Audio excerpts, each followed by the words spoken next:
ఇఫ్తార్ చేసేటప్పుడు, ఉపవాసాన్ని విరమించేటప్పుడు మనము బిస్మిల్లా అని అల్లా పేరుతో పలకాలి. అలా కాకుండా స్వతహాగా మన సమాజంలో అరబీ పదాలను కలిపి కొన్ని దువాలను సృష్టించడం జరిగింది. ఇది పూర్తిగా నిరాధారమైనది సోదరులారా. కాబట్టి ఇఫ్తార్ మనము బిస్మిల్లాతో ప్రారంభించాలి, ఖర్జూరము లేదా నీటితో ఉపవాసాన్ని విరమించాలి. ఉపవాసం విరమించిన తరువాత దువా అనేది తప్పకుండా ఉంది.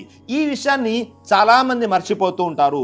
దైవ ప్రవక్త ముహమ్మద్ సల్లల్లాహు అలైహి వసల్లం తెలియజేశారు, మీరు ఇఫ్తార్ చేసిన తర్వాత ఈ దువాని పఠించండి. జహబ జమౌ వబతల్లతిల్ ఉరుకు వసబతల్ అజ్రు ఇన్షాల్లా.